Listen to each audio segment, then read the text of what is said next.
If someone had told me a stranger could memorize the flinch I tried to bury, I wouldn't have given her that power. The champagne flute quivered in Vesper Langford's hand. As the quartet's last notes dissolved into hush, applause rippled through the starlight pavilion, polite, frigid, like everything else tonight. The engagement gala was curated within an inch of its life.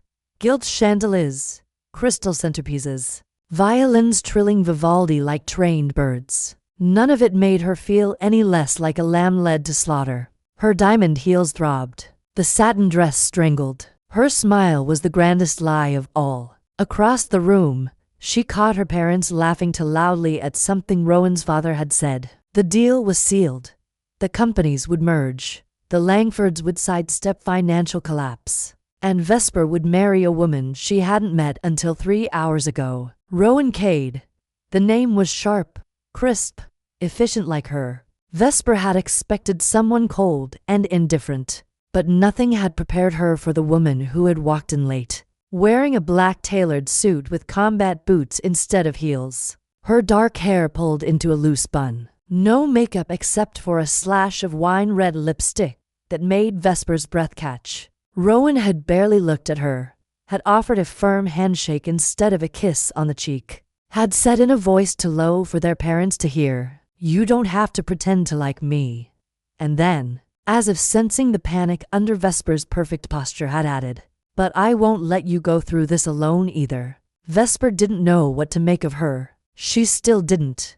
The night dragged. She felt eyes on her constantly. Donors, press, socialites, old moneys who looked at her like a possession changing hands. Every conversation was a performance. Every smile felt like betrayal. She excused herself and slipped into one of the side hallways, needing air, silence, anything but this gilded cage. And of course, Rowan followed. "You're going to make them worry," she said, leaning against the wall with the same casual arrogance Vesper envied and resented. "Is that what you want?" "I needed a minute," Vesper said, wrapping her arms around herself. "Hey, if you're enjoying this story, go ahead and drop a like to help us grow even more. And let me know in the comments.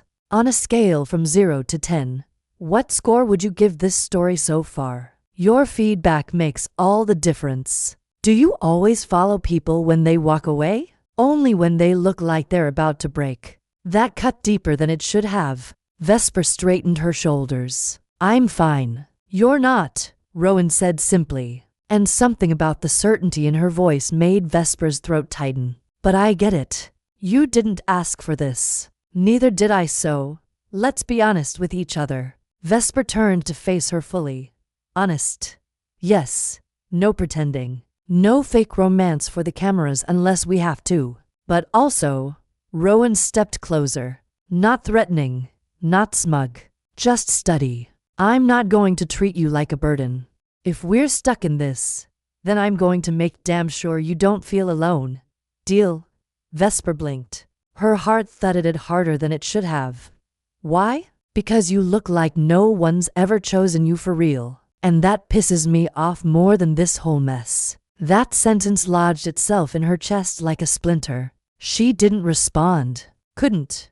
Rowan waited a moment longer, then nodded as if that silence was enough. "Come on, let's get back before your mother starts crying in Chanel." Later that night, alone in her bedroom at the Langford estate, Vesper lay awake staring at the ceiling. Her engagement ring caught the moonlight. It was stunning, flawless, heavy. The whole day had been a blur of cameras, toasts, compliments soaked in poison. But all she could think about was the way Rowan had looked at her. Not like a savior, not like a martyr, not even like a friend, just a person. Equal scene. And the strangest part, Vesper didn't know if that made her feel safe or terrified.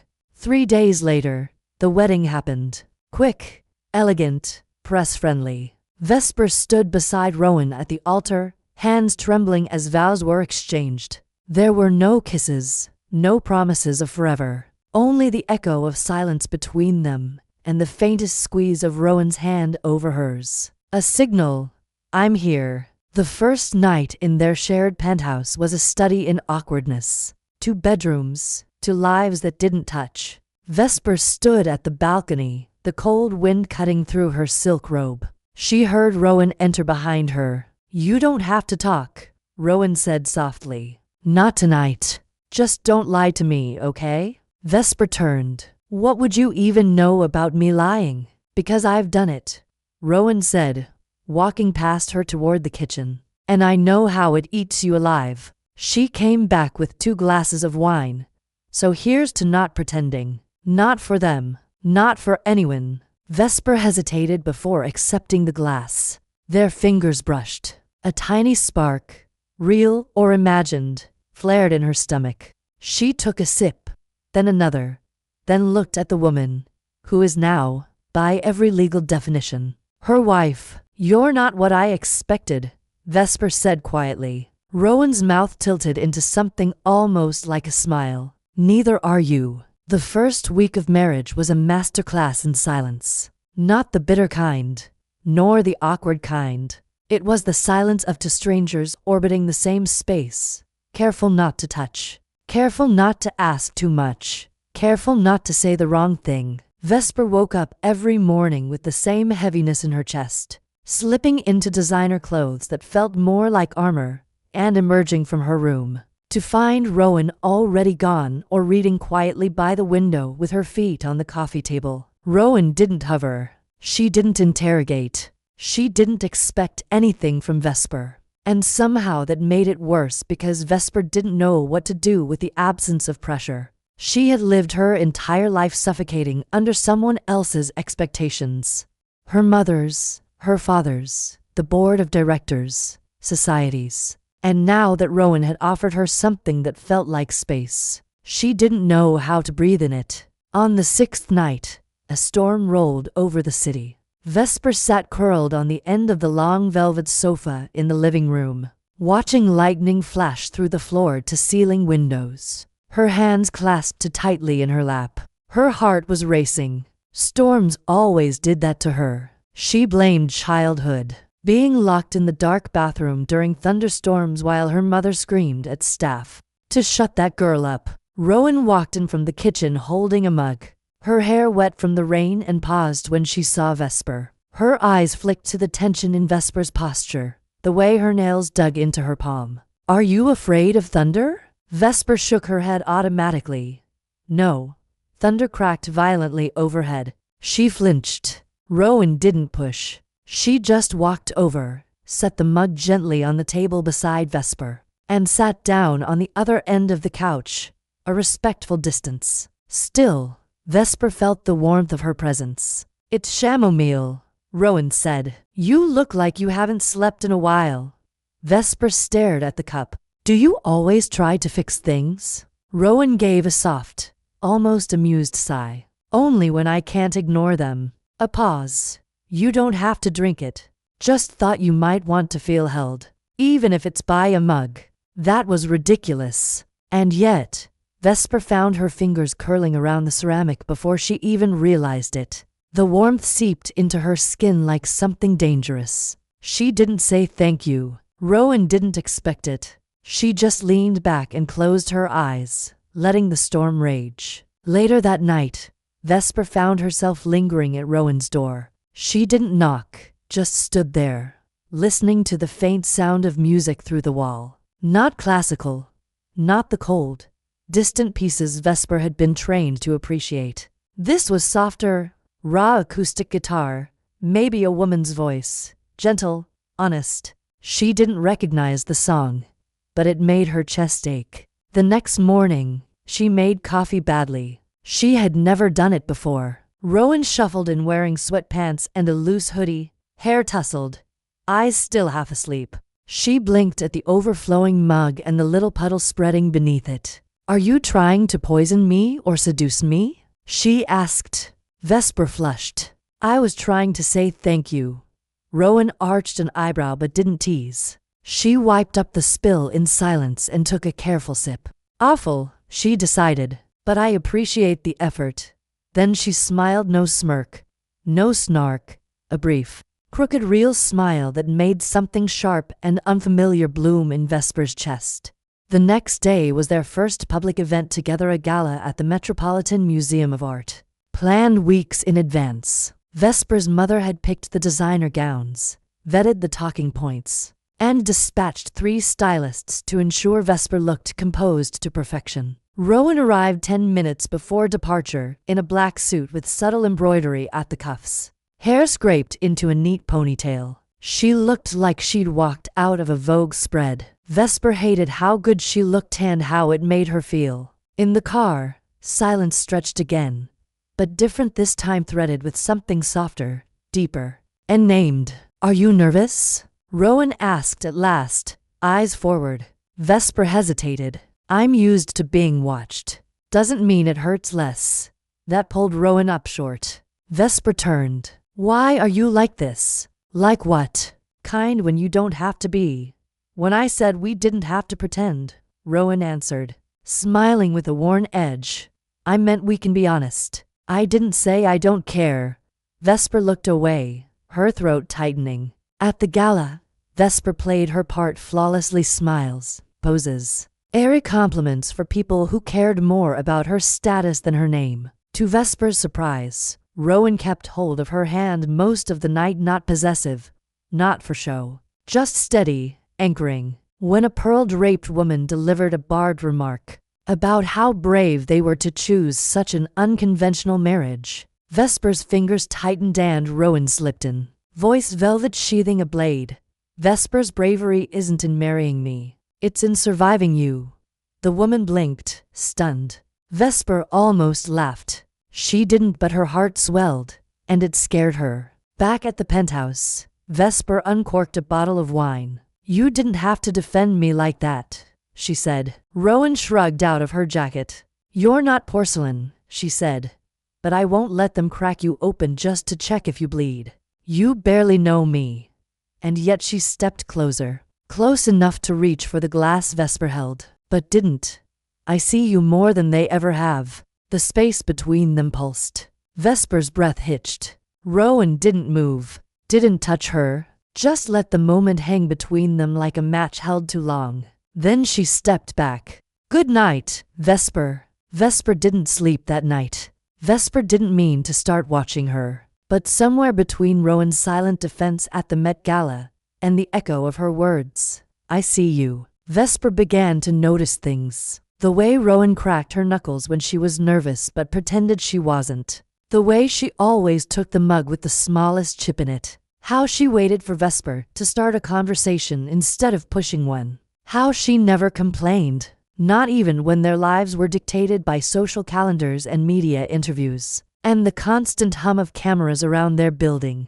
Vesper had assumed Rowan would rebel against all of it, but instead she adapted quietly, not for the world, but for her. That was the part Vesper couldn't understand, or maybe didn't want to. It was on a Wednesday morning that something shifted. Vesper had just finished a photo shoot for Langford Bowl Labs, wearing a sleek navy suit and a cold expression meant to communicate power and legacy. She hated it. She hated how they posed her like a sculpture and told her not to blink so she wouldn't look soft. Rowan had offered to come, but Vesper said no. She hadn't wanted anyone to see her like that, frozen, ornamental, hollow. When she got home, makeup still caked on her face, hair pulled back to tight. Rowan was in the kitchen, barefoot, chopping onions with her sleeves rolled up and earbuds in. Vesper stood there watching her from the hallway, watching the way Rowan moved, unbothered, relaxed, completely unaware of the chaos that clung to Vesper's skin like ash. Rowan looked up, pulled one earbud out. "Hey," she said, nodding toward the cutting board. "I'm experimenting. Don't get excited. It could be poison." Vesper didn't respond, didn't laugh. She walked to the counter, grabbed the edge with both hands, and whispered, "I hated every second of it." Rowan's hand stilled. The onion knife stopped midair of the shoot. Vesper nodded. Her voice broke. "They didn't want me to look alive. Just perfect." Rowan wiped her hands and turned to face her. "You don't owe them your soul just because they gave you a last name." Vesper's lip trembled. "You don't know what it's like." "Then tell me." And she did.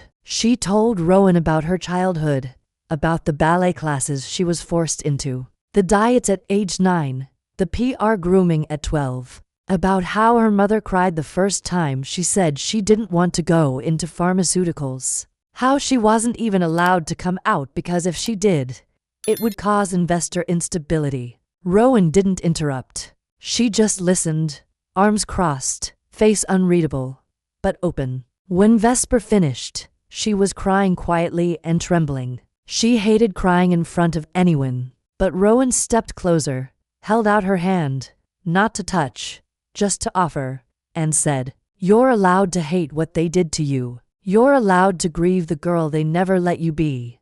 That broke something in her. She reached for Rowan's hand, and Rowan let her hold it. They stood like that for a long time, just breathing. That night they cooked together. Rowan burned the onions. Vesper oversalted the pasta. They laughed for real. Rowan poured wine, and they sat on the floor of the kitchen eating from mismatched bowls. It felt good. Unnatural but good, like something foreign being stitched into a life that had always been too tight.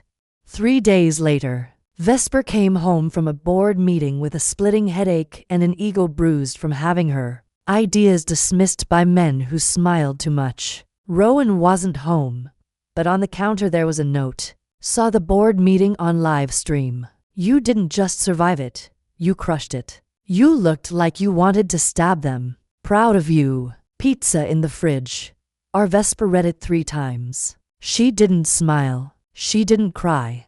But she sat down at the kitchen island, took a bite of cold pizza, and for the first time in what felt like years, she didn't feel like a ghost. That weekend, they were invited to a dinner party hosted by a senator's wife. Vesper almost declined, but Rowan said, "We don't have to go as them. We can go as us.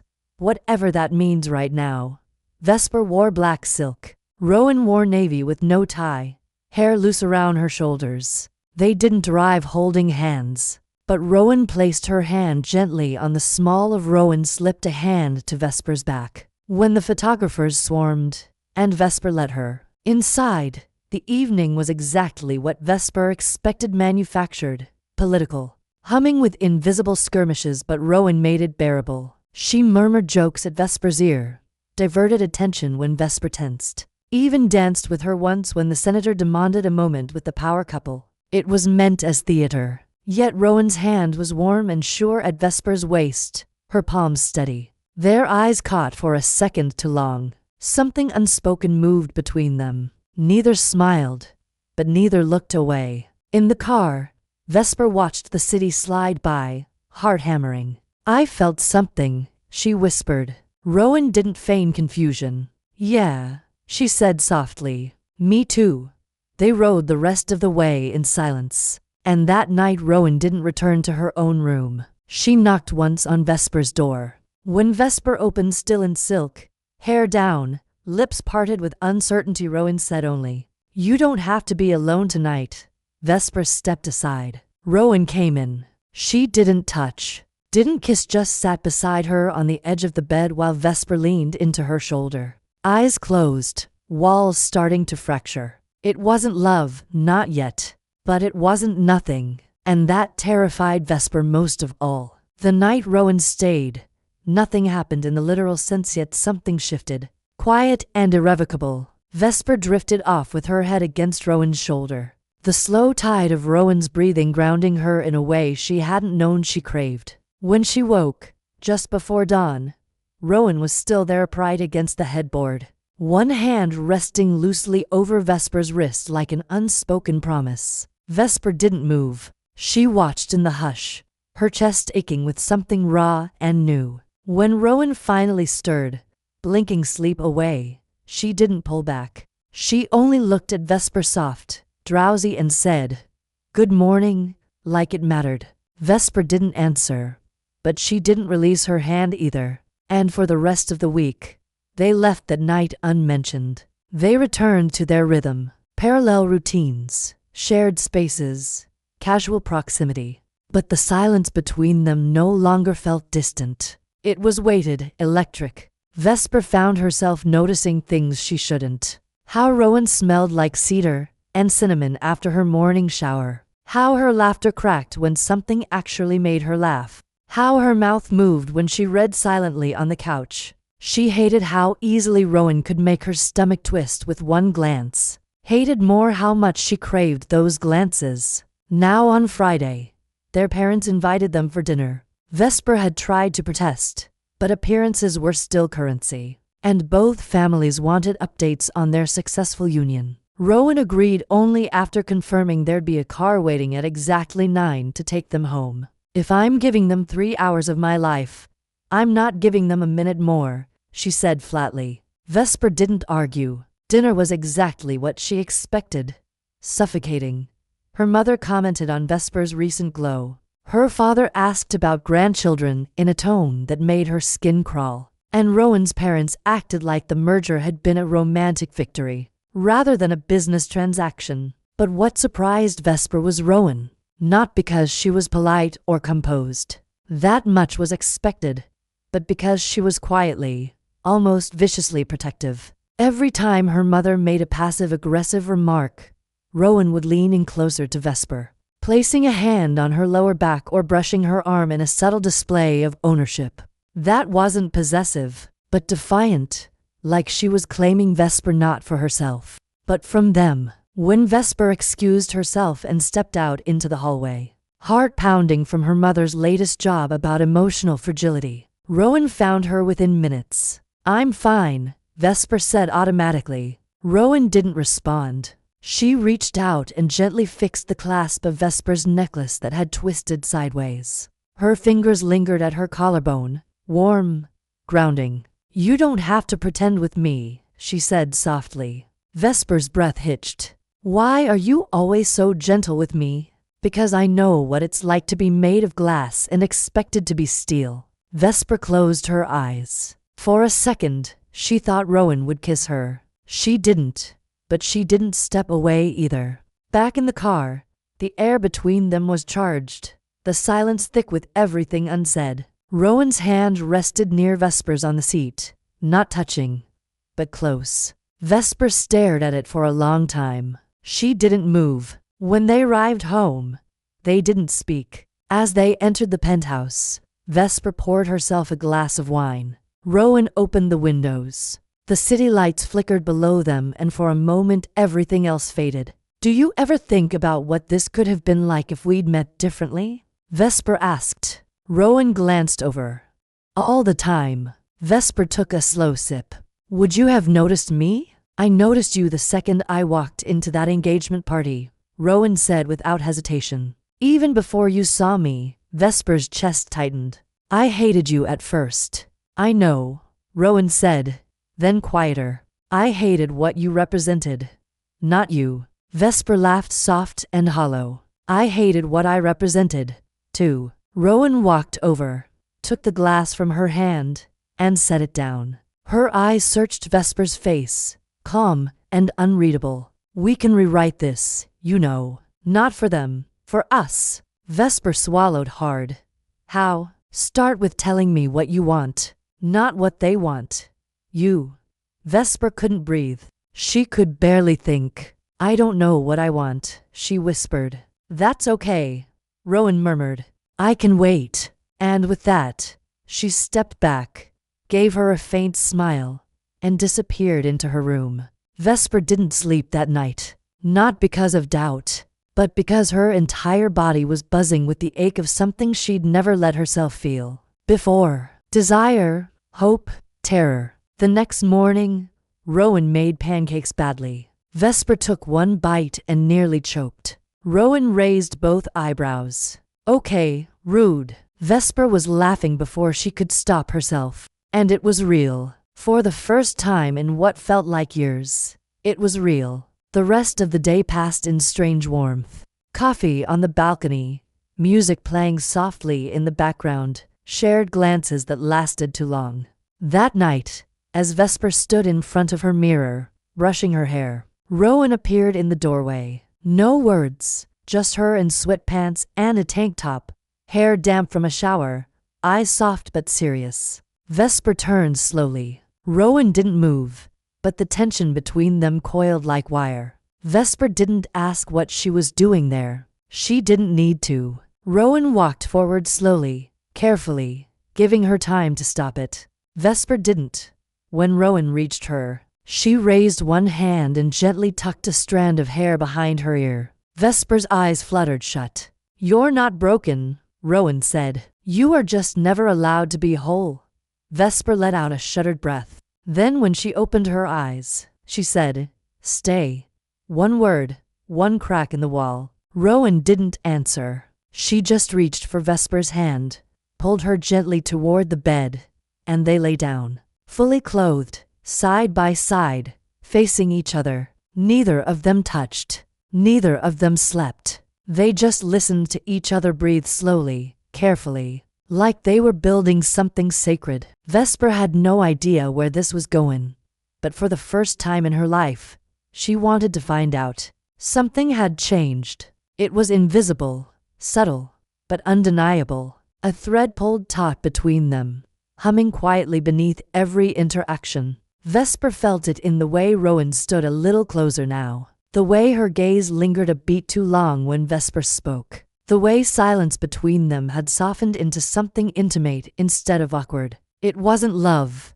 Not yet. But it wasn't pretend anymore either. And Vesper didn't know how to stop wanting more. Every night, Rowan stayed in her room without crossing any physical line. The tension built like a pressure valve no one dared release. They would lie side by side, breathing in sync, their hands occasionally brushing in the dark. Neither of them speaking of it. Vesper would fall asleep to the sound of Rowan's voice reading aloud from whatever book she brought to bed and wake up to the warmth of her still there. It was unbearable in the most addictive way. Vesper had never allowed herself to feel this close to anyone. Not emotionally, not physically. She'd always viewed vulnerability as something dangerous, a tool people used to control or betray. But with Rowan, it was different. Terrifying, yes, but strangely safe. On a Tuesday afternoon, everything cracked. They were attending a fundraising luncheon for a local women's shelter, something Vesper had volunteered for before.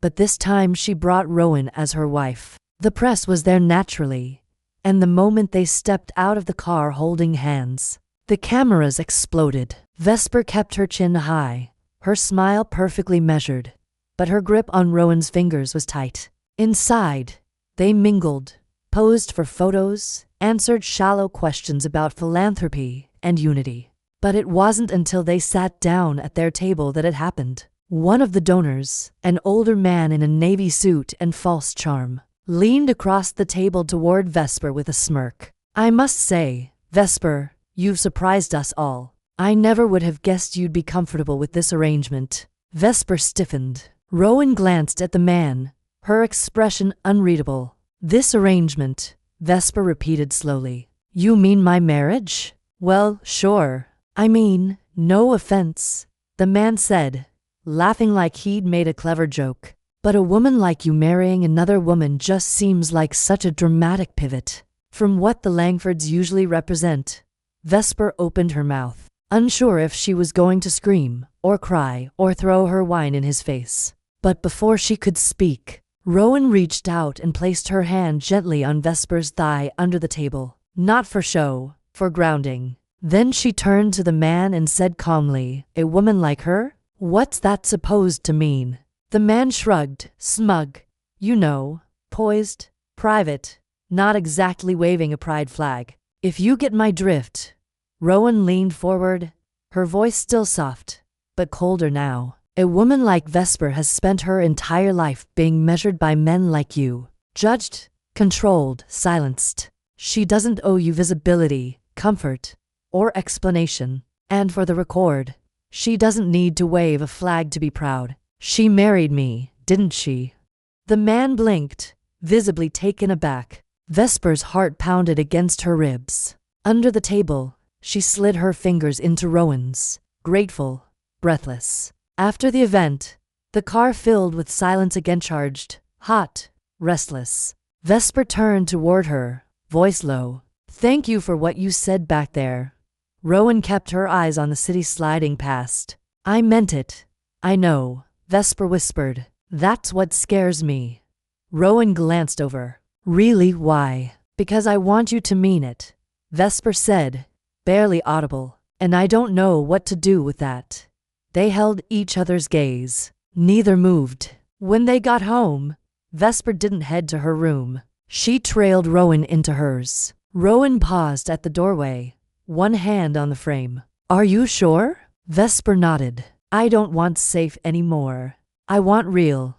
That night, they kissed for the first time, slow, tentative, trembling. Not fireworks, but something quieter, deeper. The relief of finally exhaling after years of holding breath. Rowan kissed her like she was delicate and also rare. Vesper answered like she'd been starving. They didn't sleep together, not yet, but they touched, explored, mapped skin with reverent fingertips. For the first time, Vesper felt her body belonged to her. No performance, no expectations, just feeling, just presence, just Rowan.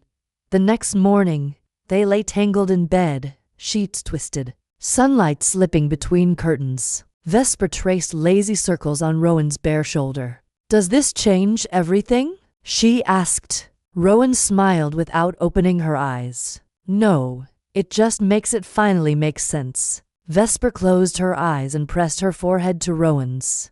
I'm scared. Me, too, Rowan murmured. But I'm not going anywhere. For the first time, Vesper believed her. Not because Rowan promised, but because every action, every look, every word until now had built a foundation stronger than any vow. That afternoon, the news broke. Photos of them holding hands, of Vesper smiling, of Rowan's protective body language. Headlines exploded with speculation. Real love or smart branding? The Aries and the hacker, an unlikely power couple? Are Vesper Langford and Rowan Cade more than a business deal? Vesper's phone buzzed endlessly. Her parents called 3 times. She didn't answer. She sat on the floor of the living room, staring at the screen, anxiety pressing down on her chest like a vice. Rowan sat beside her, took the phone gently, and turned it face down. Let them talk, she said. They will anyway,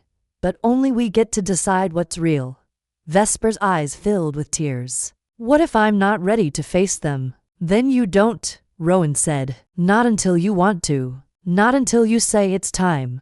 That night, Vesper posted one photo to her personal social media account. No caption, just her hand wrapped around Rowan's on the rooftop, city lights blurring behind them. The comments exploded in minutes, but Vesper didn't look at them. She was too busy watching Rowan walk barefoot across the penthouse, humming softly to herself, absolutely unaware that Vesper had just done the bravest thing she'd ever done in her life. Chosen her in public without permission, without apology. There was no going back. Not after that photo. Not after the way Rowan had kissed her in the quiet of their shared world, and made Vesper feel like maybe, just maybe, this wasn't a mistake or a strategy or a performance, but something real and terrifying and electric. The world responded exactly as expected, with noise. Her phone became a battlefield of PR alerts, missed calls from her parents, emails from the board at Langford Biolabs subtly reminding her of image sensitivity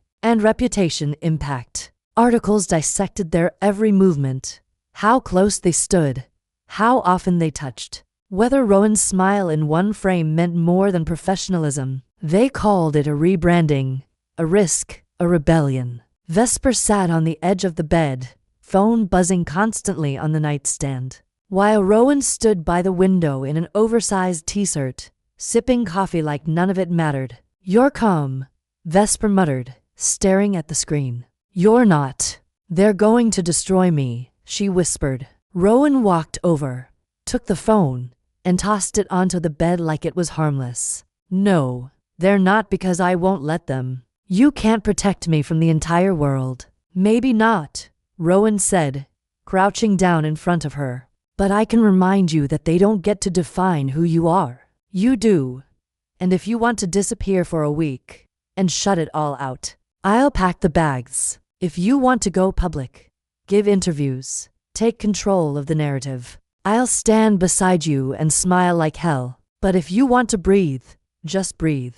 I'll build the silence around you myself. Vesper's throat tightened. Why do you care so much? Rowan didn't blink. Because I see you and I'm tired of watching you drown just to make other people comfortable. Vesper looked away, not because she didn't believe her, but because she did. And that was the most terrifying part. That afternoon, her mother showed up at the penthouse without calling, without warning.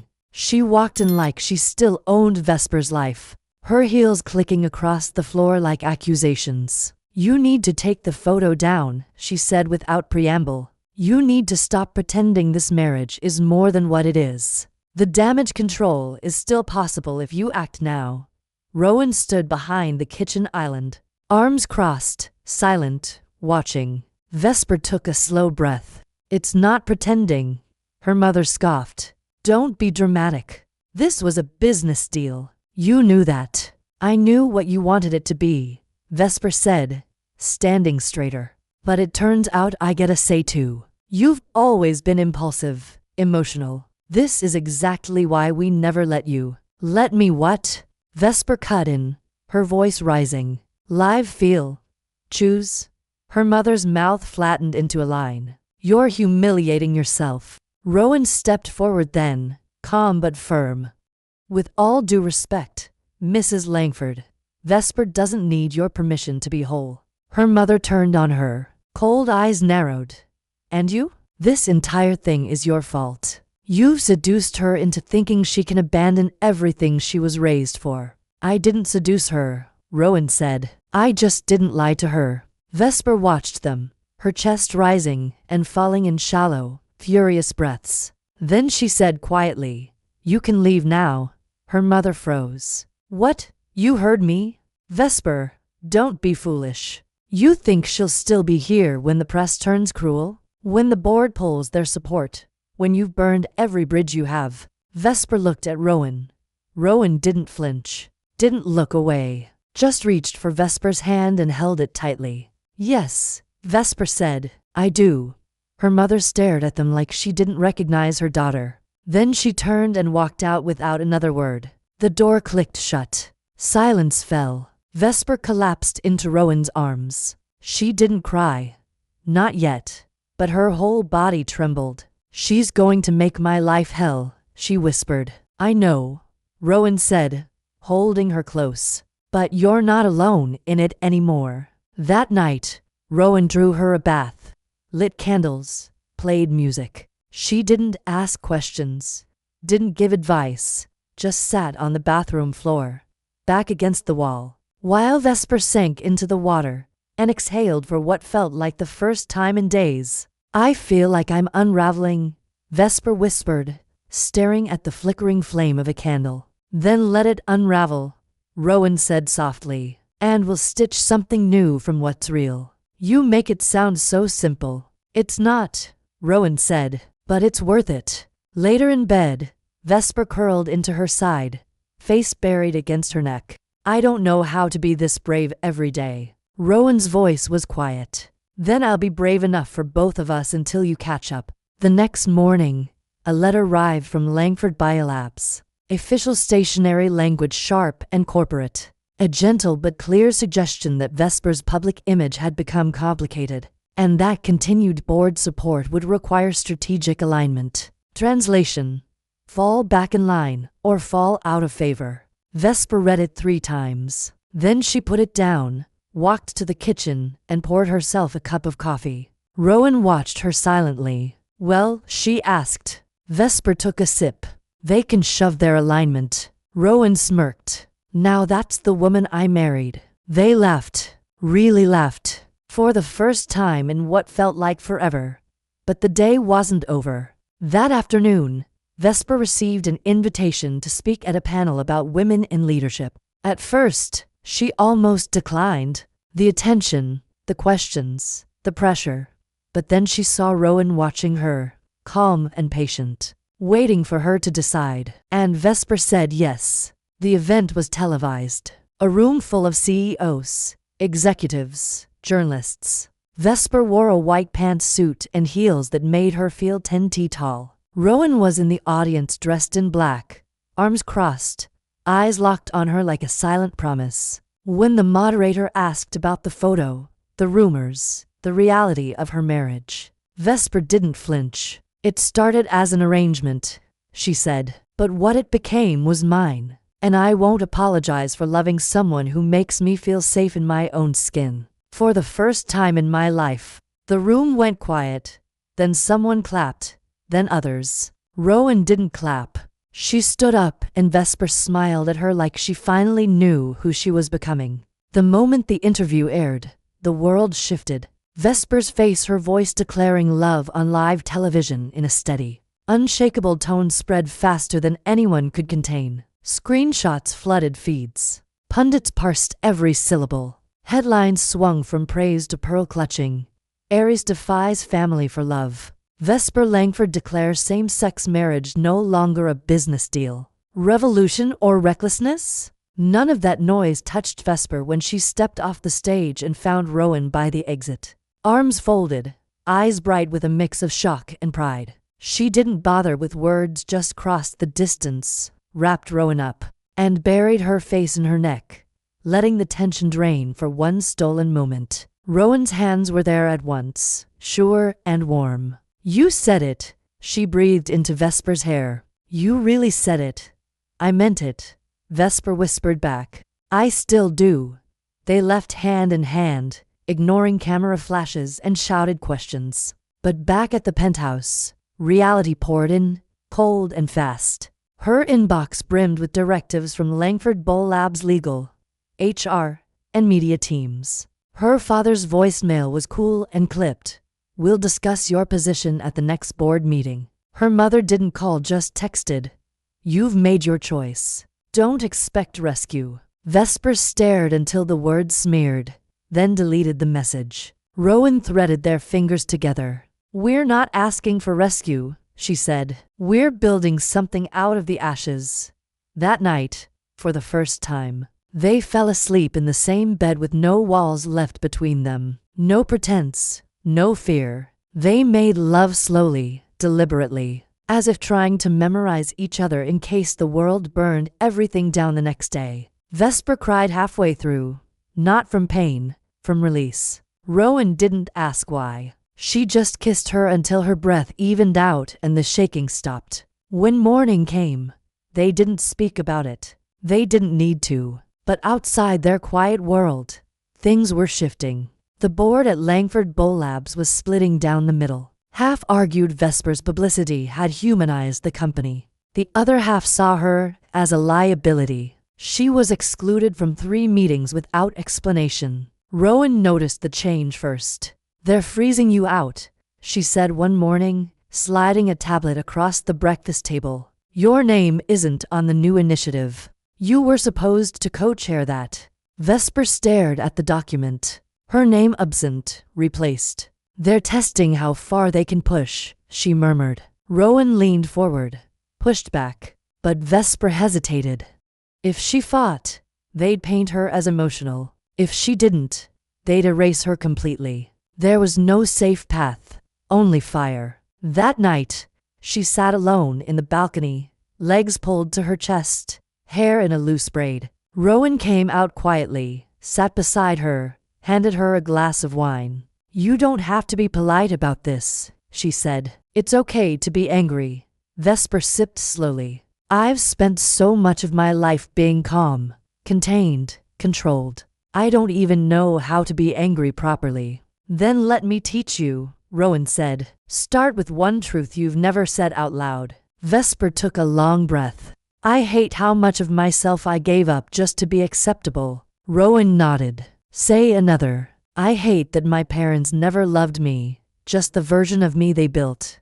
Another. Vesper's voice broke. "I hate that sometimes I still want their approval." Rowan took her hand, squeezing it. "That's not weakness. That's survival. And you don't owe them anything now." Vesper looked at her. "What if I burn everything down, and there's nothing left?" "Then I'll be there holding the match," Rowan whispered. "And we'll build something better from the ashes." Vesper kissed her then, harder than before, not from fear, from choice. The next day, she walked into Langford Bolab's headquarters unannounced, straight back, chin high, wearing a tailored black suit that made every step echo like thunder. She interrupted a board meeting mid-discussion. The room froze. "I may not have been invited," she said, voice calm and sharp, "but let me make something very clear. I am not going anywhere. You can strip my name from slides. You can whisper behind closed doors, but this company still has my blood in its veins. And I will not be erased to soothe the egos of men threatened by visibility." No one spoke. She let the silence stretch. "If anyone here wants me gone, say it to my face. Otherwise, get out of my way." She walked out without waiting for response. Her phone buzzed before she reached the elevator. One text from Rowan. "Proud of you always." But the backlash didn't stop. That night, a news story broke. An anonymous source claiming Vesper had weaponized her sexuality to distract from internal mismanagement. Vesper read it in silence, jaw locked, hands trembling. Rowan saw her expression and took the phone, read it slowly, then threw it across the room with a force that startled even herself. "They're trying to destroy you," she hissed. "No," Vesper said, rising to her feet. "They're trying to scare me. There's a difference." But she didn't sleep that night. Neither did Rowan.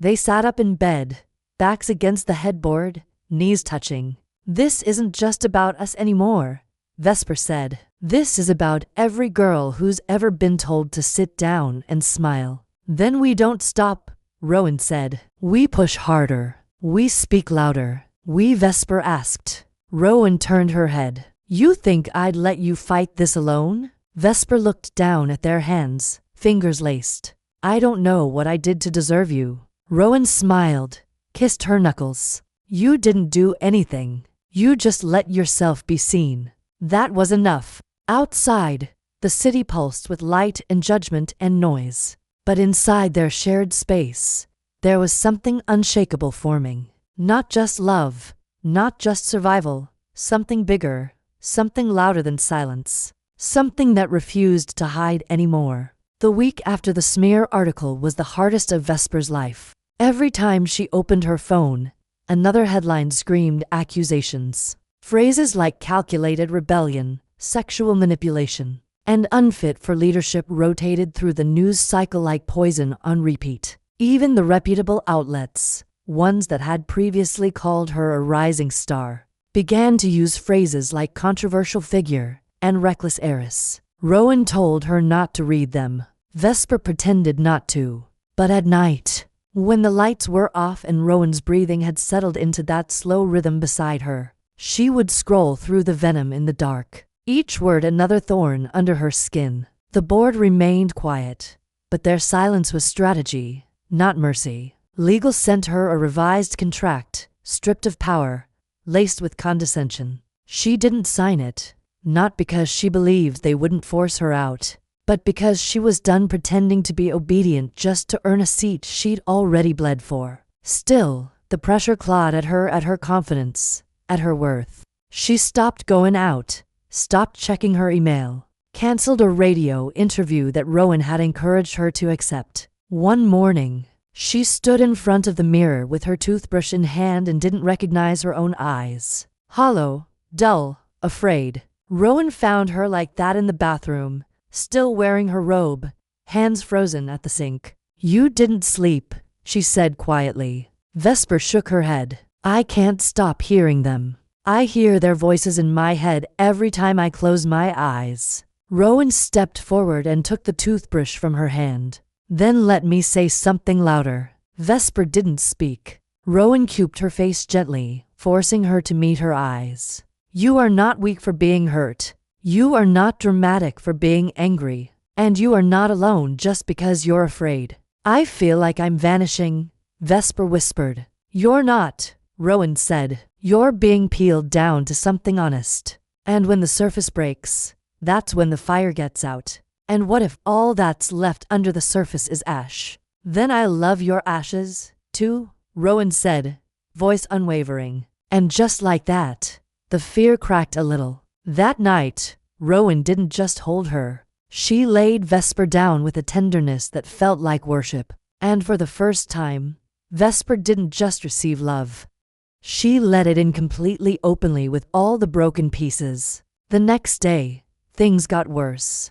A video leaked. A private boardroom clip taken months ago of Vesper expressing doubt about a merger proposal. The clip was edited out of context to make her seem incompetent. It went viral within hours. Rowan found her in the guest room sitting on the floor with her knees to her chest. Vesper didn't cry. She looked at Rowan and said, "They're going to win." Rowan sat beside her. "No, they're not. They have power. And so do you. They have control. You have truth." Vesper shook her head. "That's not enough anymore. Then we make it enough."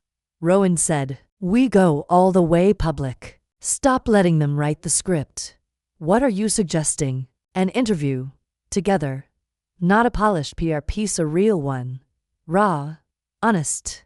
You tell your story. I tell mine. We tell ours." Vesper stared at her. "That would set everything on fire.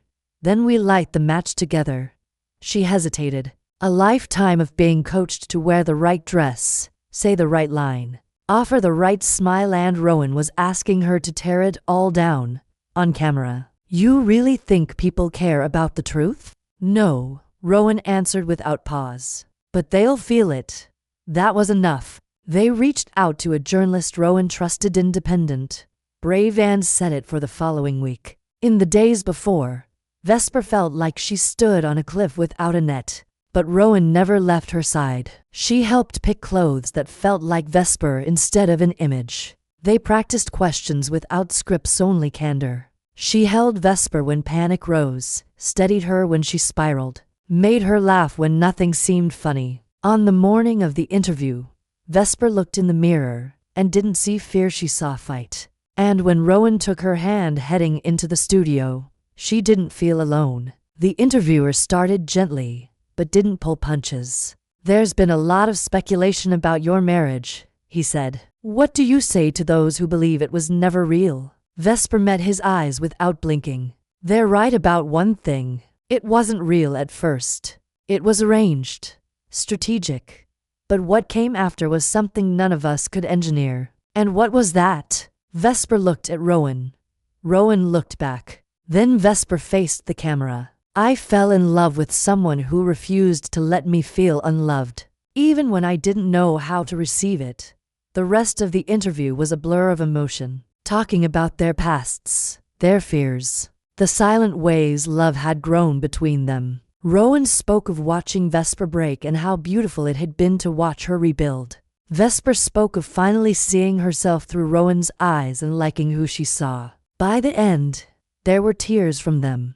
From the interviewer, from the studio crew. And when it aired that night, the world paused. Not everyone believed them. Not everyone supported them. But something shifted. They weren't a rumor anymore. They were real. That night, the penthouse felt different, warmer, calmer. Vesper curled into Rowan on the couch, head on her chest. "Do you think we've done enough?" She whispered. "No," Rowan said. "But we've started something, and maybe that's the bravest thing we could do." Vesper closed her eyes, and for the first time in weeks, she slept through the night. The interview changed everything. Not instantly, not dramatically, but like a tide that started to rise. Slow, steady, unstoppable. Within hours, the video had millions of views. Not just clicks, views watched, shared, clipped, and replayed.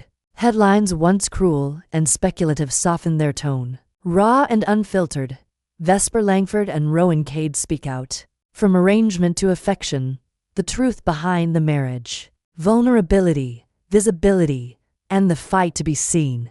But more than media traction, something deeper began to happen. Messages flooded in from strangers, from old friends, from people Vesper had never met. Queer women thanking them for showing that survival can become love. Young girls writing that they no longer felt alone. Even former colleagues, once silent in boardrooms, quietly messaged their support. Vesper sat on the couch reading them one by one, her hand shaking. "They're real," she whispered, passing the phone to Rowan.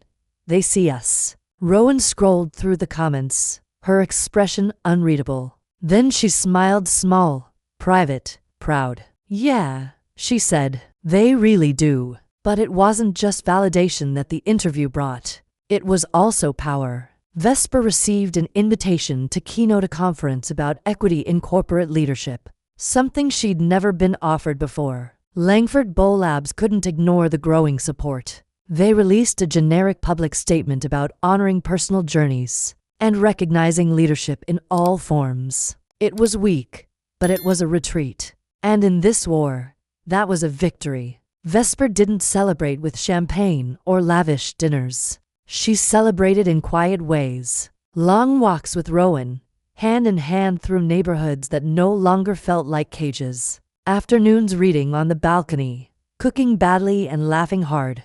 She stopped hiding.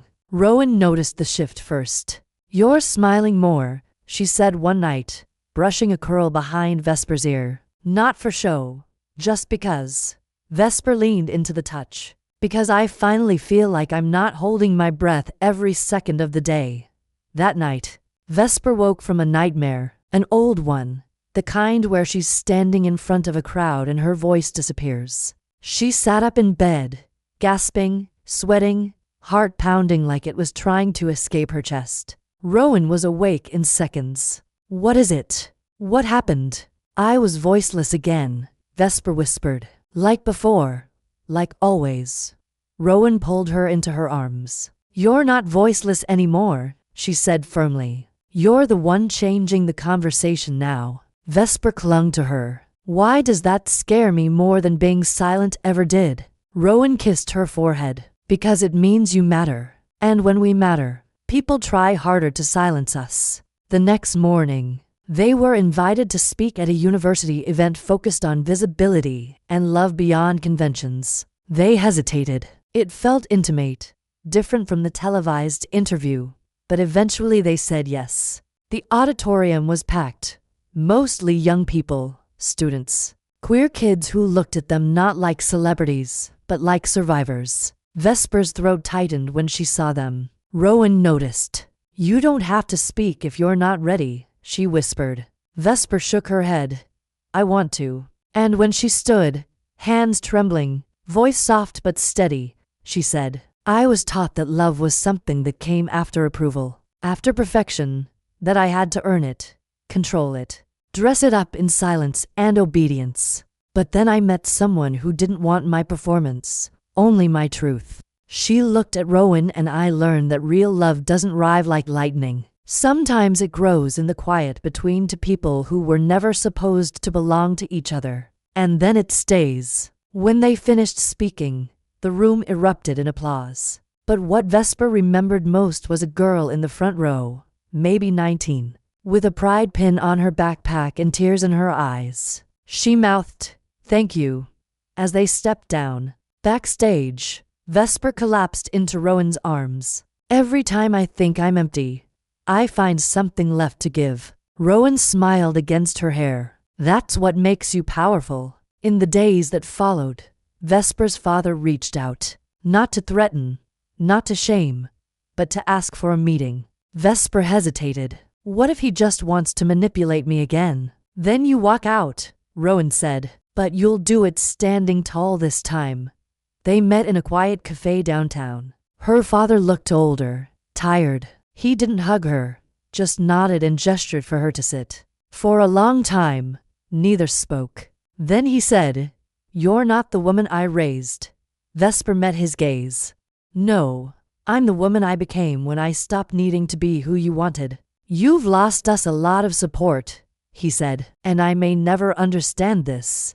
"I don't need you to understand," Vesper said calmly. "I just need you to stop standing in the way." He studied her. "And if I can't," Vesper rose, "then you'll be watching from the sidelines while I build something without you." She walked out, heart pounding, lungs tight, but freer than she'd ever felt. Chact said, that night, she laid it all out for Rowan. Rowan stayed quiet fully there, then kissed her like a vow. Every time you choose yourself, she murmured, I fall for you all over again. Vesper's breath hitched. Do you ever regret being forced into this? Rowan shook her head. Not for a second. They pushed us into a contract. We chose everything after. Every kiss, every argument, every gamble. Even when it hurt, especially then, because pain taught us how to love for real. Vesper didn't answer. She just found Rowan's hand and held it until sleep came steady, true,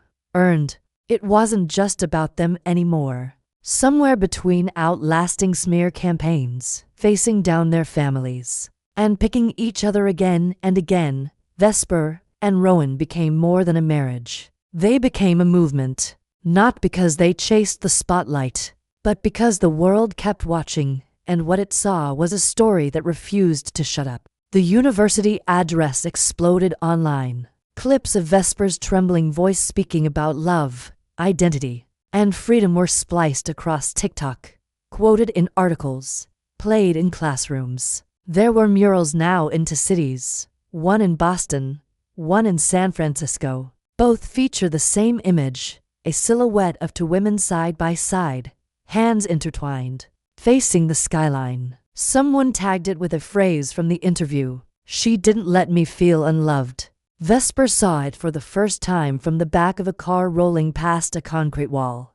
transformed by color and courage. She didn't speak, just reached for Rowan's hand and held it until the mural disappeared behind them. "They're not painting us," Rowan said quietly that night when Vesper sat on the floor of their bedroom staring at the photo she'd taken of the wall. "They're painting what they see in themselves. We just gave it a name." Vesper nodded slowly. "I didn't mean for any of this to happen." "No," Rowan said. "But maybe that's why it did. Because it was never about selling a story. It was about surviving it." But the more they became symbols, the more their lives stopped belonging solely to them. Vesper couldn't walk into a cafe without someone whispering, couldn't post a photo without thousands of interpretations. Even the apartment started to feel less like a home and more like a stage. The pressure, once external, began to seep into the quiet spaces between them. One night after a long event, Vesper stood in front of the mirror, pulling out bobby pins with shaking fingers. Rowan stepped behind her, wrapped her arms around her waist. "Tired?" she asked. Vesper nodded, but the word that formed in her throat was heavier than fatigue. "Empty." Rowan froze. "Empty? How?" Vesper met her eyes in the mirror. "Like, I keep giving and giving, and I don't know if there's anything left that belongs just to me." Rowan stepped back, not in rejection, in understanding. "We can disappear," she said. "Tonight. No press, no events, just us. And if that makes people think we're hiding, then let them think what they want." Rowan said, "They've done it before, but you matter more than their headlines." They packed a single bag, left a note with their assistant, and vanished into a small house Rowan owned on the coast of Maine. One she hadn't visited in years. It was isolated, nestled in pine trees and fog with creaking floors and no signal. The first night, they didn't speak much, just existed beside each other.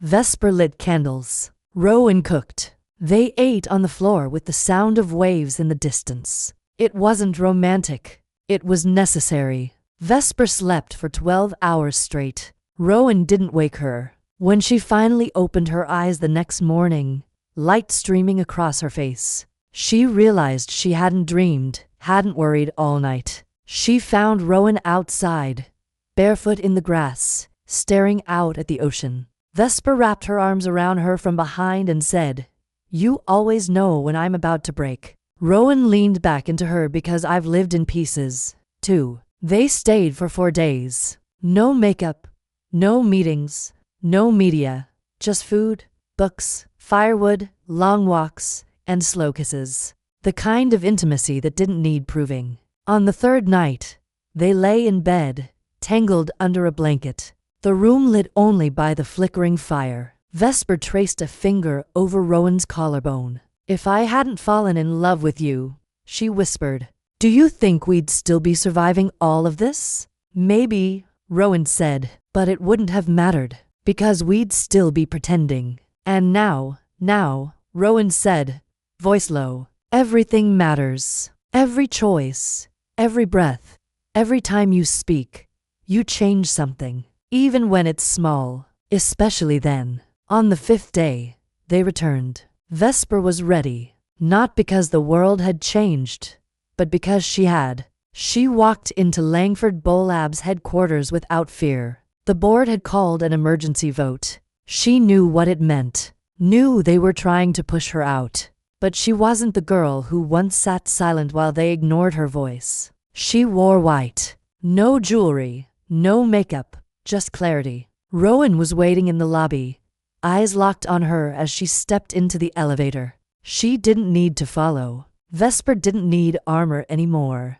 The meeting was brutal. Condescension masked as concern. Polite threats. Smiles with knives beneath them. They called it protecting the brand. Vesper called it cowardice. This company was built on control, she said, standing before the table. But the future is built on truth. If you want a puppet, fire me. But if you want a legacy that actually reflects the world as it is, you'll let me do what I was born to do. Silence, then a vote. 6-5. She stayed. When she walked out, Rowan was there. Vesper didn't say anything, just fell into her arms and whispered, "They almost won." Rowan held her tighter, but they didn't. That night, they sat on the rooftop of their building, legs dangling over the edge, pizza box between them. "You know what scares me most?" Vesper asked, chewing thoughtfully. "That I've spent so long fighting to be heard. I don't know how to live quietly anymore." Rowan bumped her shoulder. "Then maybe we build a life that's a little bit loud, a little bit messy, but completely ours." Vesper looked at her. "I think I'd like that." "Then it's settled," Rowan said. "Let the world keep watching.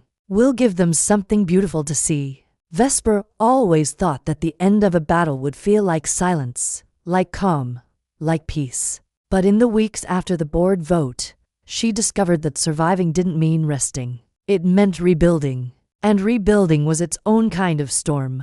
With her seat secured and her voice no longer muted, Vesper took the reins of Langford Biolabs in a way that no one, not even she, had expected. She restructured outdated leadership models, shifted corporate resources toward inclusive health initiatives, and brought in young professionals who actually looked like the world they were trying to serve. But progress had a cost. Investors pushed back. Shareholders called emergency meetings. Journalists wrote op-eds asking if love had compromised her leadership. It never ended. And still, every morning, Rowan placed a cup of coffee on the nightstand, kissed her temple, and whispered, "You've already survived worse. Today, you build." Vesper would take the cup, sip, and smile because it was true. But something inside her had shifted again. A tension not between her and Rowan. Never that. But between who she had been, who she was becoming, and the image everyone else now projected onto her. Hero, symbol, rebel. Vesper didn't feel like any of those things. She felt like a woman who had clawed her way into her own skin and was still figuring out how to live in it. One afternoon, while she was prepping for a panel on queer representation in healthcare, she stared into the green room mirror and whispered, "I don't know who they think I am anymore." Rowan, sitting behind her, glanced up from her phone. "What do you mean?" "I mean, I didn't ask to be a role model or a banner or a battle." "You didn't ask," Rowan said softly, "but you answered. What if I get it wrong? Then you learn and you keep answering anyway." Vesper turned slowly. "And what if I'm tired of being brave?" "Then be tired," Rowan said. "I'll be brave for both of us until you're ready again. Like I promised." Vesper looked at her, and something eased behind her ribs. Rowan wasn't just her wife anymore, she was home. That night, they went out to dinner. Nothing grand. A corner table at a quiet Italian place with string lights and an old piano in the back. No press, no performance, just the two of them. Vesper wore no makeup. Rowan wore an old leather jacket. They held hands across the table like teenagers, laughing too loud, drinking too much wine, stealing kisses like they were ordinary people in an ordinary world. For 2 hours, the weight of everything disappeared until it didn't. Because outside, as they walked toward their car, a man was waiting. Late 40s, expensive shoes, familiar face. A minor investor Vesper had met once at a gala. His smile was cold, his words colder. Well, if it isn't the corporate princess and her watchdog. Rowan immediately stepped between them, but Vesper touched her arm gently. Don't you know? The man continued. You've done quite a job dividing people, splitting investors, shaking things up.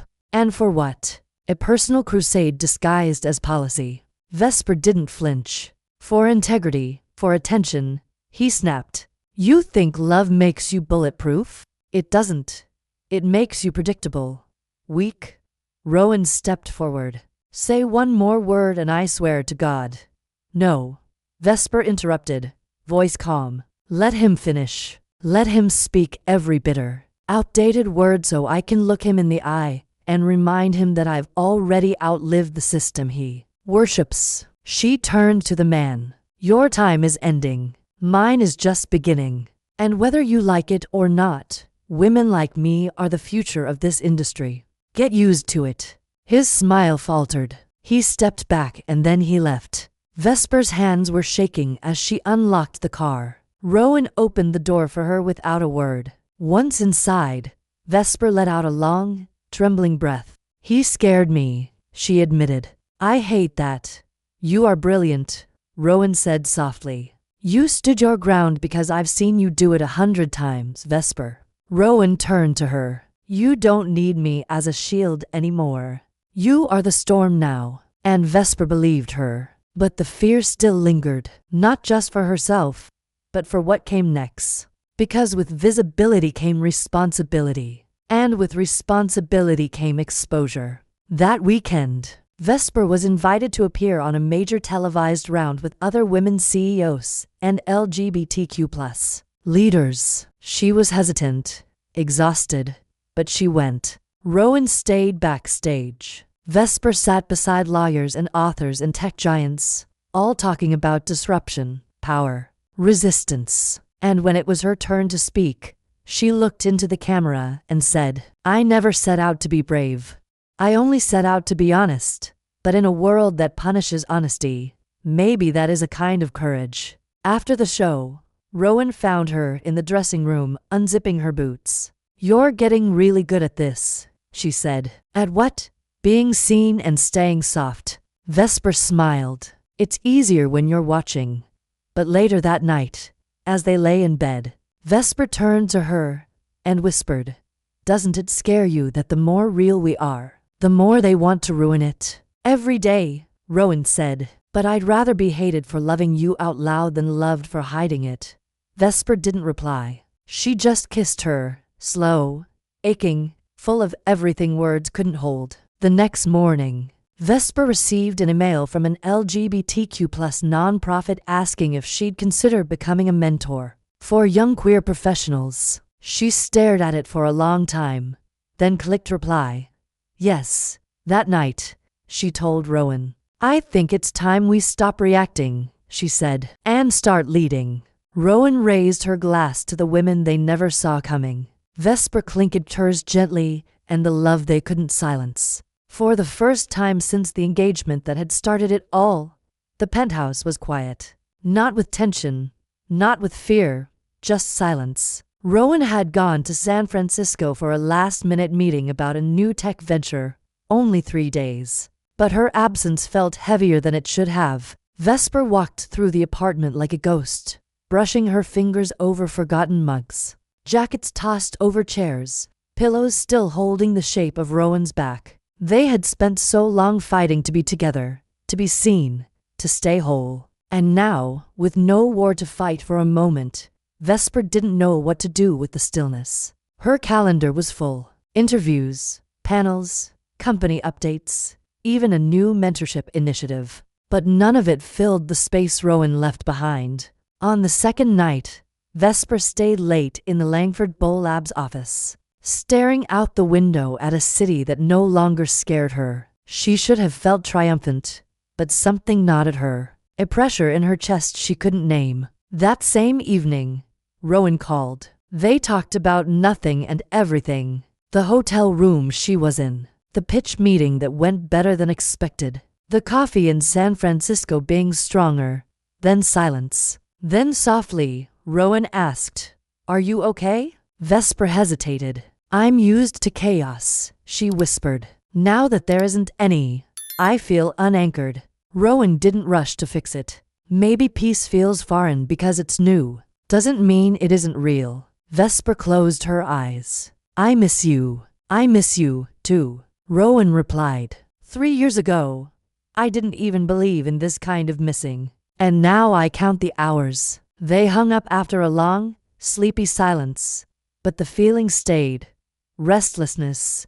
Not about Rowan. About time, about next steps, about what came after surviving. When Rowan returned, they fell into each other's arms like magnets snapping back into place. They made love without urgency, slow, lingering, breathless. Vesper kissed every scar she could find.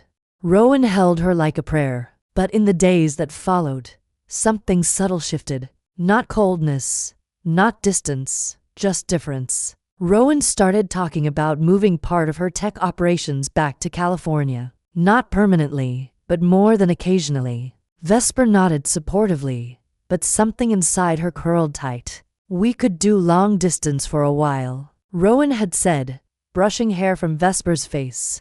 "I wouldn't disappear." "I know," Vesper replied, smiling with her mouth, not her heart. The truth was she didn't want distance. Not now. Not when everything they had built felt so delicately held together. But she didn't say that. And Rowan didn't push. Days passed. Vesper worked longer hours. Rowan took more calls from the guest room. They still touched, still kissed, still laughed.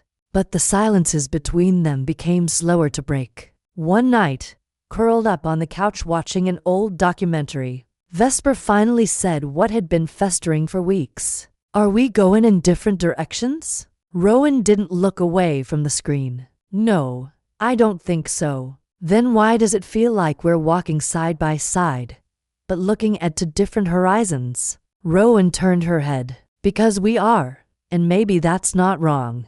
"How can it not be wrong?" Vesper asked, voice thin. "We fought so hard to be here together."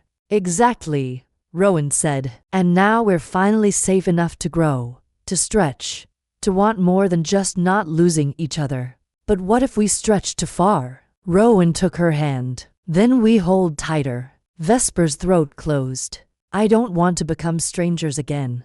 "You won't," Rowan whispered. "But we have to stop measuring our love by how close we stand. Sometimes love is letting each other move, and knowing we'll still reach for each other across the space." The words made sense, but they hurt.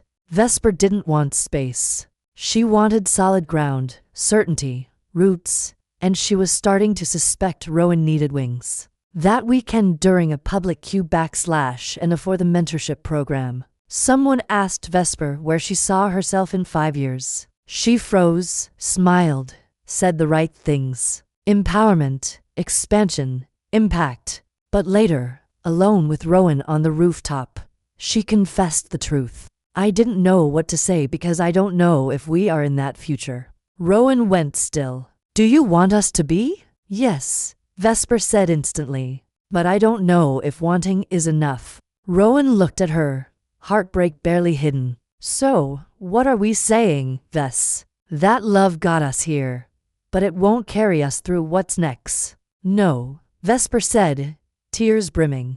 "I'm saying I don't know how to hold you and not hold you at the same time. I want to support your dreams. I want to keep building mine. But I don't want to lose us to all the in-betweens." Rowan stepped closer, cubed her face. "Then we build the in-betweens, too." That night, they didn't sleep.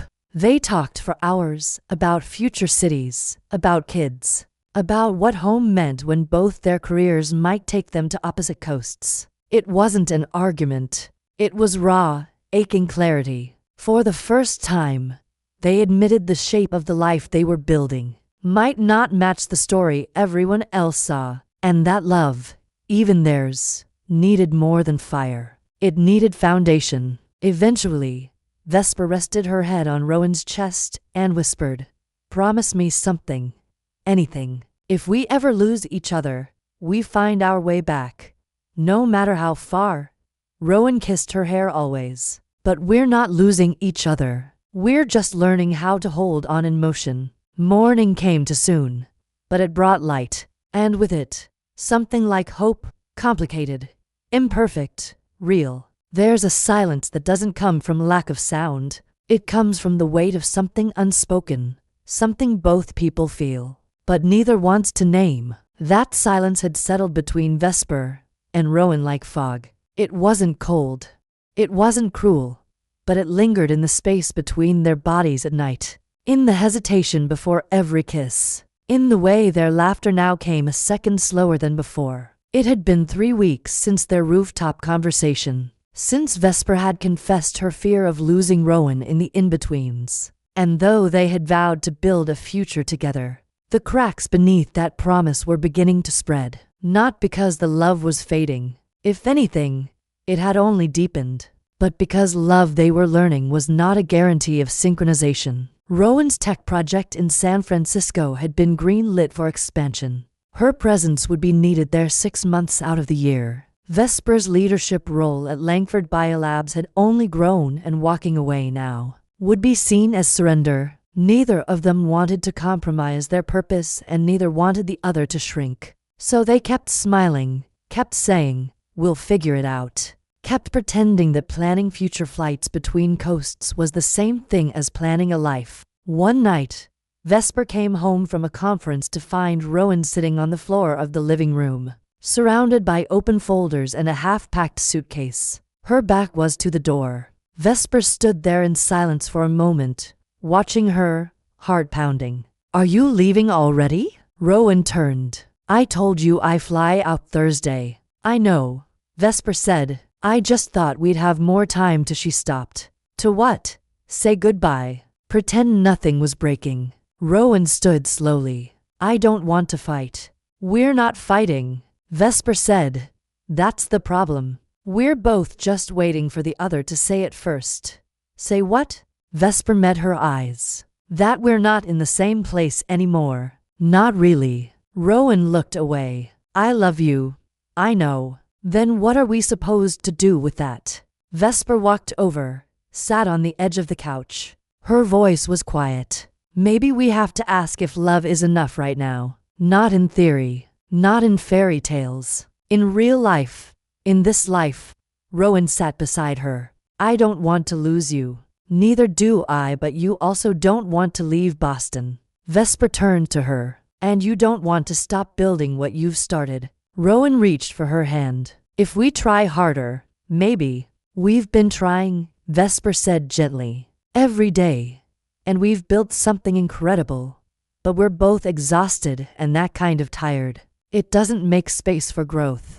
It just stretches until it rips." "So, what are you saying?" "I'm saying maybe we don't have to break this to let it breathe." Rowan frowned. "I don't understand. What if we chose to pause?" Vesper whispered. "Not because we don't love each other, but because we do. Because I want to remember this as something beautiful, not something that slowly died while we forced it to survive." Rowan's breath caught. "You're talking about space. I'm talking about choosing distance before life forces it on us with resentment attached. Like a break." Vesper nodded slowly.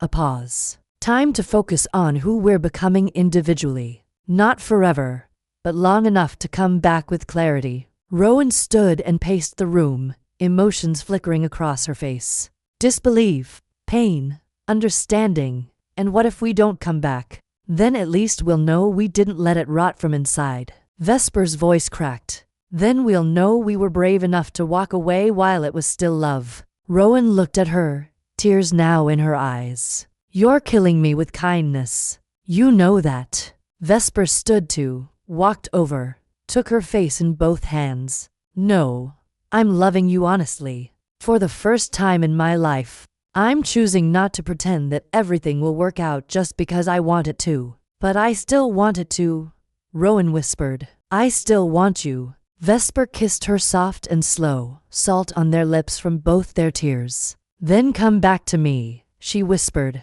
when we're both ready to stay. That night, they held each other in bed like they were already memories. There was no anger, no blame, only grief in its purest form. The ache of choosing to protect something by stepping away from it. At dawn, they stood in the kitchen, sipping coffee in silence. Vesper reached for Rowan's suitcase. You packed everything? Not everything, Rowan said. She pulled a ring from her pocket. The simple band the ring Vesper had slipped onto her finger the day of the wedding. Neither of them had wanted lay cool in Rowan's palm. She set it on the counter. Hold this for me. Vesper's hand shook as she picked it up. Only if you come back for it. Rowan nodded. You'll know when I'm ready. Vesper walked her to the elevator. They didn't say goodbye. They didn't say see you soon. They just kissed long, breathless, final in its restraint. Then Rowan stepped inside. The doors closed. Vesper stood there a long time, the ring clutched tight, their love pressing against her ribs like a heartbeat she couldn't quiet. Inside, the apartment felt still, not empty, just paused. A page mid-turn waiting for the story to continue. The first week without Rowan was like learning to breathe underwater. Vesper drifted through rooms in a daze, body reaching for habits that no longer fit, setting out to mugs instead of one, turning to make a comment at breakfast and meeting only silence, tapping out texts to Rowan and deleting them before she could send.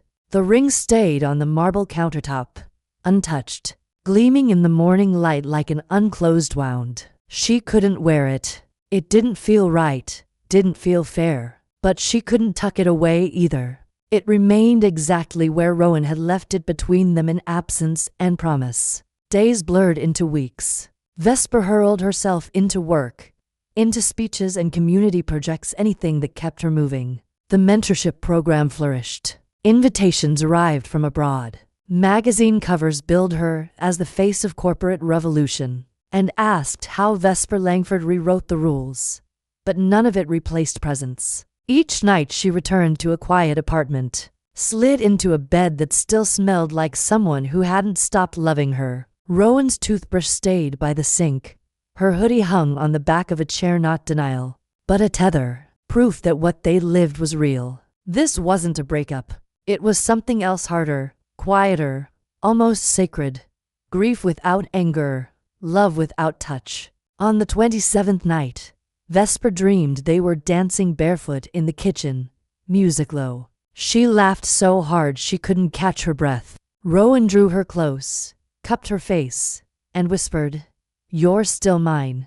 Vesper woke in tears. The next morning, she didn't go to work. She sat on the living room floor with a photo album Rowan had made months earlier. Snapshots from the engagement gala, their first clumsy night cooking, the museum gala where Rowan had stepped in and defended her. A candid photo of them asleep on the couch, arms tangled. On the last page, there was a post-it note. Rowan's handwriting small and messy. "We didn't choose how this began, but we get to choose how it ends." Vesper closed the album slowly, picked up the ring, held it in her palm like a prayer. The next day, she booked a ticket to San Francisco. She didn't call, didn't text, she just went. She walked through the city streets with a scarf pulled over her face, avoiding attention, feeling the pulse of the city Rowan loved so much. It was sharper here, louder, but somehow still held echoes of her. Vesper found the address Rowan had once mentioned, her office for the tech initiative, a small converted brick building tucked behind a coffee shop. She stood across the street for a long time, unsure what she was doing, unsure what she would say. Then she walked away. She wasn't ready. Not yet. But the city had reminded her of something she needed to feel in her bones. Rowan wasn't gone, just elsewhere. And distance was not absence. When she returned to Boston, something inside her had shifted. Not healed, but strengthened. She started writing again. Not speeches, not press releases, letters to Rowan. She never sent them. She wrote them in a leather notebook and filled page after page with truths she hadn't known how to say aloud. I miss you most when I'm laughing, she wrote, because you are always the echo. Sometimes I reach for your hand in my sleep, and sometimes I feel like you're still holding it. I'm not building a life without you. I'm just building enough space so that when you come back, there's room for all of you. Months passed. Autumn turned to early winter. Snow began to dust the corners of the city. Vesper grew stronger, not less in love, just more whole. She started sleeping through the night. She stopped waiting by the door. She smiled without guilt, but she never stopped hoping. Then one evening, everything changed. She had just returned from a keynote event, tired, heels in one hand, makeup faded. When she noticed the lights were on in the kitchen, her heart stopped. She stepped forward slowly, every muscle tense, her mind racing through impossible scenarios. And then Rowan turned the corner. She looked exactly the same. No dramatic change, no announcement, just her standing there in the apartment like she'd never left. Vesper couldn't speak, couldn't move. "Hi," Rowan said. Vesper's voice cracked. "Hi. I didn't want to call," Rowan continued, stepping closer. "Because I didn't want to ask permission. I just wanted to show up if you'd let me." "I'm dreaming," Vesper whispered. "You're not." Rowan took something from her pocket. "The ring." "I'm ready to stay," she said. "Not because I finished everything I was supposed to do, but because I finally understand that I don't have to complete myself before choosing you. I just have to keep choosing you every day and trust that we'll keep becoming together." Vesper's knees nearly gave out. She stepped forward and wrapped her arms around Rowan like she'd been holding her breath for months, and had just found air. "I was so afraid you wouldn't come back. I was afraid to," Rowan whispered. "But missing you didn't hurt nearly as much as not loving you up close." "I never stopped," Vesper said, voice shaking. "Not even for a second." Rowan stepped back, cuped her face. "Then marry me again. This time for us." Vesper nodded, tears falling freely now. "Yes. 1,000 times. Yes." They stood in the middle of the kitchen, forehead to forehead, both crying, both smiling, both finally whole again. Not because they'd solved everything, but because they'd walked through the fire separately and still found their way back. That night, Vesper placed the ring back on Rowan's finger. No ceremony, no vows, just the truth between two hands into hearts. And as they curled into bed together, tangled in warmth and forgiveness, Vesper whispered, "We didn't need to fall apart to prove we were real. But maybe we needed the space to see how far our love could reach." Rowan kissed her. "And now we build for real for always." There was no press release, no announcement, no curated photo shoot or a family-approved headline. Just a handwritten note slid under the door of their closest friends, their mentor, the assistant who had stood by them through the chaos. "We're getting married for real this time. Small, private. Come if you love us. Leave your expectations at the door." The ceremony happened on a cold Sunday in March.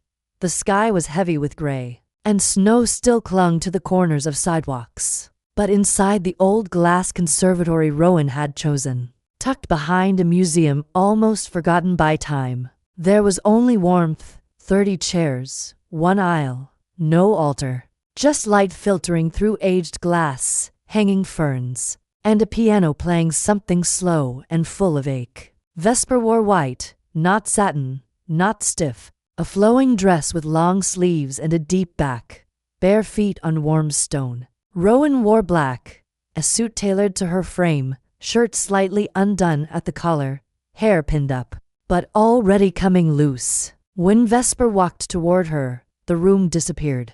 When Rowan turned and saw her, her eyes filled instantly. No one spoke as they stood facing one another. No officiant, no priest, just them, and Rowan reaching into her pocket with shaking fingers to pull out the same ring Vesper had once held in her palm like a goodbye. "This time," Rowan said, voice steady, I'm not marrying you to save a legacy. I'm not marrying you to please anyone. I'm not marrying you because we made a promise we didn't choose. I'm marrying you because you taught me how to stay. Because your love made me braver than my fear. Because when everything else was falling apart, you were the only thing that felt like home. Vesper's voice trembled. And I'm marrying you, she said, because you never let me feel unloved. Not once.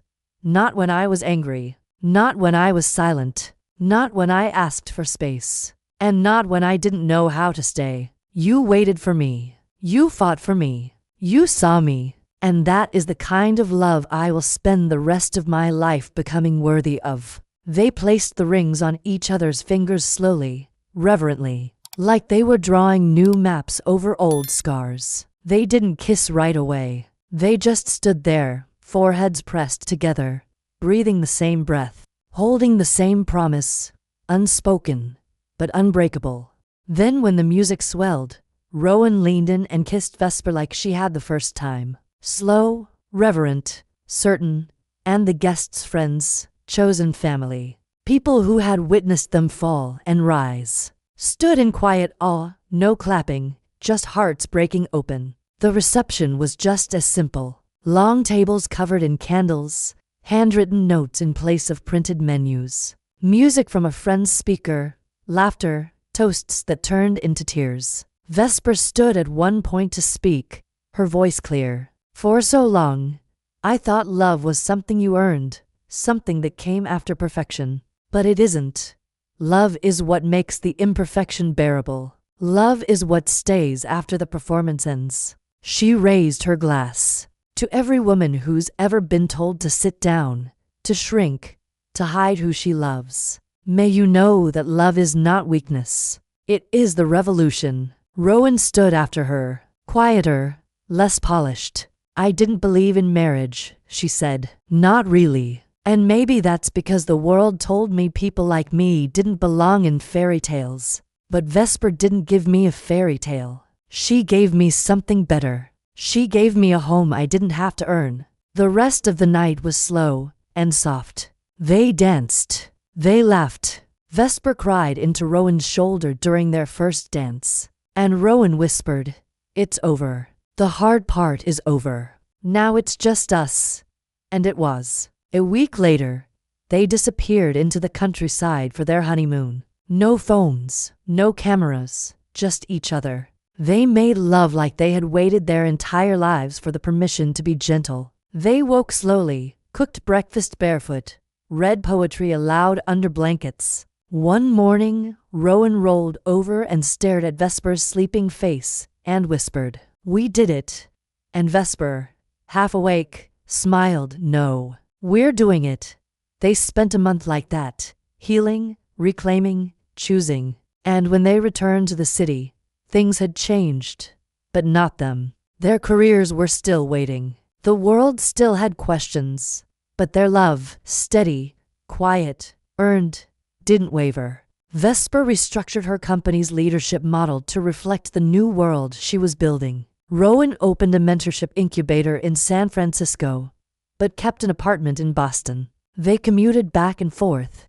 Yes, but it was different now because they were building together, not apart. Every Sunday, no matter where they were, they called it a day. No work, no screens, just walks, letters, music, or sex on the floor. Just remembering how far they'd come. Once months later, during a panel, a journalist asked Vesper, "Do you believe in fate, in soulmates?" Vesper paused, thought of the first time she saw Rowan in that engagement party, of how much she'd hated her, of how she had fallen in love not with the idea, but with the person, flawed, stubborn, real. "No," she said, "I don't believe in fate. I believe in choosing. I believe that love is not what finds us. It's what we keep showing up for." Over and over again, Rowan in the audience smiled. Vesper met her gaze and smiled back. The kind of smile you only wear when you've lost and found the same person, and know they'll never leave again. And when the lights dimmed and the crowd applauded, Rowan didn't wait. She walked straight to the stage, pulled Vesper into her arms, and kissed her like they were still learning how to be each other's and always would be. If you enjoyed this content and want to support the channel in a special way, try clicking the thanks button below. It's the one with the heart and $ icon. With super thanks, you can make a direct contribution to the channel, which helps me keep creating awesome videos for you.